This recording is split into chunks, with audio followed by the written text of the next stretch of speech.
Bitcoin looks like just another way to send and receive payments online. But when you look deeper, Bitcoin is untangling a tightly woven web of top-down financial tyranny. But how can a simple computer program also be an entire decentralized revolution? Let's mine deep.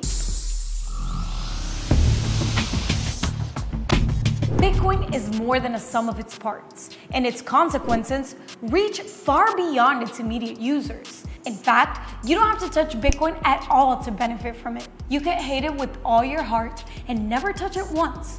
But so long as it's providing sound money to other members of the economy, it will benefit society in ways that penetrate class divides and permeate every corner of civilization, including you. This is why it can be a digital money and a revolution simultaneously. It all comes down to optionality.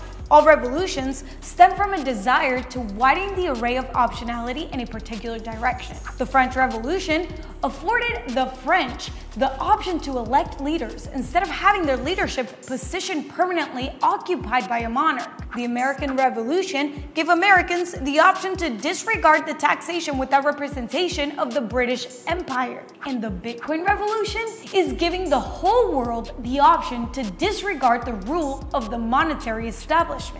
And yes, that's an even bigger deal than it sounds. For centuries, money, the technology that gives us the option to save and transact with strangers, has been co-opted by its users and controllers to redirect their citizens' optionality toward their own, often misguided plans and projections. And it works for them really well. It has worked to fund wars, build armies, and colonize nations, all without the majority of their citizens catching on to how their productive capacity is being hijacked and used to further control the masses. But here's the thing, people can opt into Bitcoin. And when they opt into Bitcoin, they opt out of the monetary establishments. Before Bitcoin, people didn't have this option.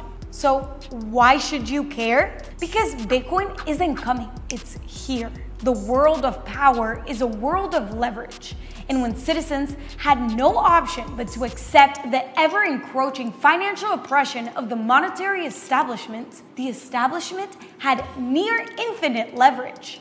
But when Bitcoin is on the cards, dangerous ideas such as central bank digital currencies can't be implemented without consideration for how certain restrictions might cause a mass exodus to Bitcoin. Bitcoin is already placing a limiter on government overreach. And if it's achieving that already today, just imagine the effect it will have when 8 billion people start using it. Bitcoin is simply a change to the rules of the economic game. It gives people the option to make moves that were previously impossible.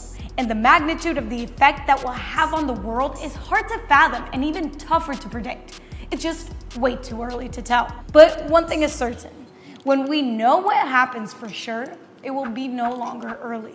And as Charles Darwin pointed out, it's not the strongest or most intelligent that survive, but the most adaptable to change that do. Don't miss Aleks Svetski Backstage. How does Bitcoin challenge the status quo of centralized financial institutions? I think the biggest way is that it is something that you actually own other than something that a bank or centralized institution owns. And as a result, you actually have to be responsible for it, which I think scares a lot of people. But with that responsibility, obviously, also comes the fact that you are free to do what you want with it. So that's it's very different to, the way things work at the moment. And you say it scares people, but how can people adapt themselves to being their own banks, They have to become adults. How do you respond to critics who see Bitcoin merely as a speculative asset and not as a tool for revolutionary change? I mean, they're right, because I actually think Bitcoin is a speculative asset still. It's still in the first innings. I think I've also been one of the people who have talked about the philosophical elements of Bitcoin, the revolutionary pieces, the bigger impact and everything like that. And that is all true, but it's something that it's going to take time. So the general populace will view Bitcoin as a speculative instrument, and in many ways they are right, because Bitcoin is maturing, it's forming, it's emerging, and what helps it do that is its speculative nature. It's like people want to make more money out of it, they want to trade it, they want to buy it, they want to invest in it. It's in people's language,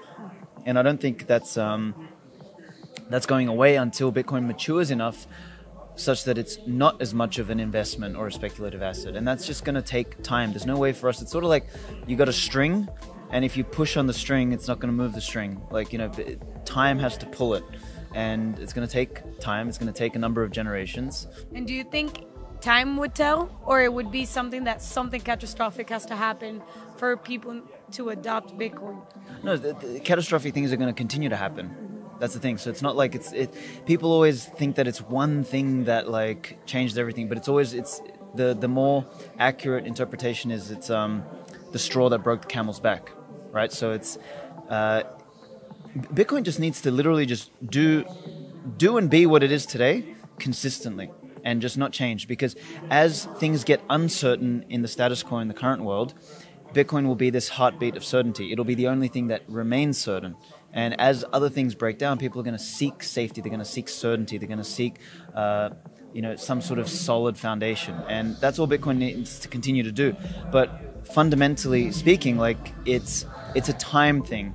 Bitcoin wins because it's the same and it's stable and it's certain over time. The status quo loses because it's unstable. It's uncertain. It brings anxiety. So that's the big juxtaposition, and I think that's what people have a hard time understanding, because everything else in the world is moving so fast. Bitcoin is like staying so stable, and like it's hard for them to get their head around that. The price of Bitcoin is actually a reflection of society's instability, because the price is what people perceive the value of Bitcoin to be. So if the price is going up or down or around in circles or sideways, that means that's reflecting people's interest. So when the price is going up, people's interest is going up. When the price is going down, people's interest is going down. When the price is going sideways, it means people have no interest.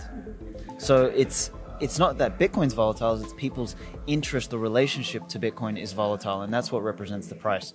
So, but Bitcoin itself is like every 10 minutes produces a new block. The transactions go through, nothing stops, consensus remains the same, the rules remain the same, like everything remains the same.